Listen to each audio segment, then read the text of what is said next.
अरविंद सावंतांनी काल एक वक्तव्य केलं। ते वक्तव्य असं होतं की देशाला दिशा देण्यासाठी ठाकरे बंधू एकत्रित येत आहेत। माजी खासदार अरविंद सावंतांनी हे वक्तव्य केलं आणि राजकीय वर्तुळामध्ये चर्चांना उधाण आलेलं आहे। आणि या संदर्भामध्ये बोलण्यासाठी माझ्यासोबत असणारे ठाकरे गटाचे प्रवक्ते तुषार रसाळ आणि शिवसेनेचे प्रवक्ते अरुण सावंत, आपल्या दोघांचं सुद्धा स्वागत आहे कार्यक्रमामध्ये। मी अरुणजी तुमच्याकडे येणार आहे। अरविंद सावंतांची प्रतिक्रिया जर आपण बघितली असेल तर ते असं म्हणतात की देशाला दिशा देण्यासाठी ठाकरे बंधू एकत्रित येत आहेत। आपण कसं पाहताय त्यांच्या या प्रतिक्रियेकडे?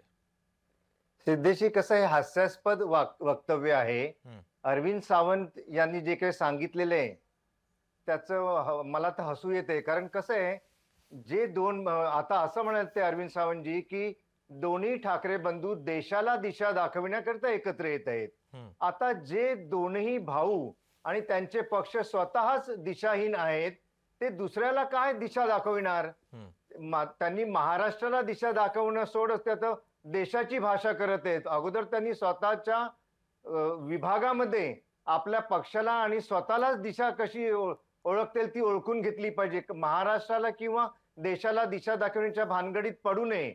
महाराष्ट्र म्हणा किंवा देश म्हणा किंवा ही हं, मुंबई म्हणा, हं, योग्य दिशेवर चाललेली आहे आणि या महाराष्ट्रामध्ये किंवा देशामध्ये हं, हं, देशाचं जे नेतृत्व आहे आदरणीय नरेंद्र मोदीजी आणि महाराष्ट्रामध्ये एकनाथ शिंदेजी, देवेंद्र फडणवीसजी आणि अजितदादा हे मिळून महायुती मार्फत या महाराष्ट्राला विकासाच्या दिशेने नेत आहेत.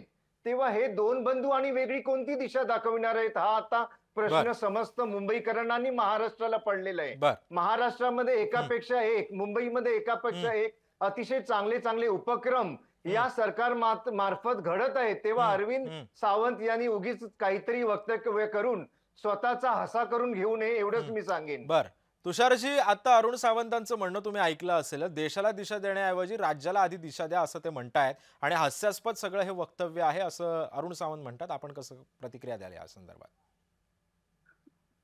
बघा, अरुण सावंत जे आता बोलले की हं, हं, हसायला येत आहे. हं, तोंड दाबून बुक्क्यांचा मार खाणाऱ्यांना मुद्दामून जनतेसमोर किंवा मीडियासमोर हसण्याचं ढोंग अरुण सावंत करतायत किंवा त्यांचा पक्ष देखील करत आहे. आणि राहिली गोष्ट दिशा देण्याची, भारताला किंवा देशाला दिशा देण्याची, तर दिल्लीचे ही तख्त राखीतो महाराष्ट्र माझा. आणि जर तुम्ही पाहिलं तर देशाची आर्थिक राजधानी ही मुंबई आहे. मुंबईचं जे काय बजेट आहे ते अनेक राज्यांपेक्षाही जास्त आहे. हं, आणि अनेक राज्यांपेक्षा जास्त असणाऱ्या बजेटची जी मुंबई आहे ती अनेक वर्ष ठाकरेंच्या हातात आहे आणि ठाकरे योग्यरित्या ती चालवत आहे. तुम्ही जर पाहिलं तर भरपूर प्रमाणात त्याच्यामध्ये फिक्स डिपॉझिट होतं आणि आता गेल्या या 4-5 वर्षात यांनी कसे तसे वाटोळं केलेलं आहे.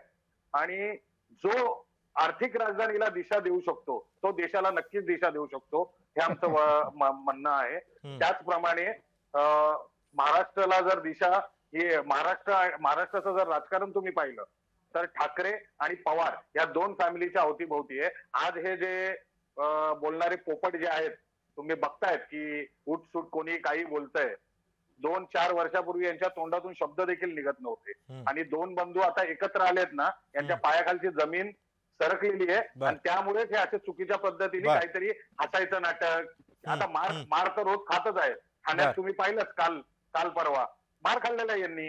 हं, बर अरुणजी, आता तुषार रसाळ जे बोलत होते तेव्हा तुम्ही हसत होतात, तर त्यांनी आता जे स्पष्टीकरण दिलं, ते जे काही विश्लेषण केलं या संदर्भात, अजून पण तुम्हाला वाटतं की हे हास्यास्पद आहे?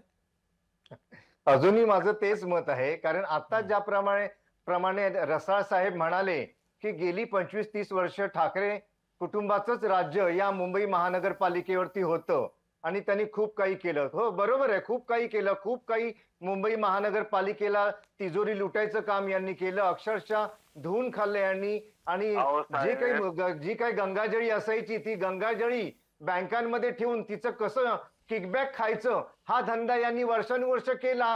ही गोष्ट बरोबर आहे. मात्र या महाविकास आघाडी सरकारने गंगाजळीमध्ये जनतेचा जो काही पैसा पडून कुसत होता हं, तो विकासाकरिता वापरला. हे काम यांनी याच्या अगोदर केलं नाही.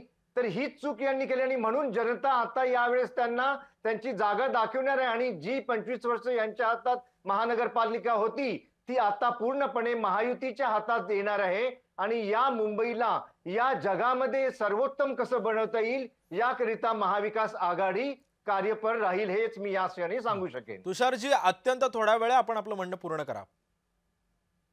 यांनी फक्त स्वप्न बघावी हम्म. आणि स्वप्न बघायचा अधिकार सगळ्यांना आहे.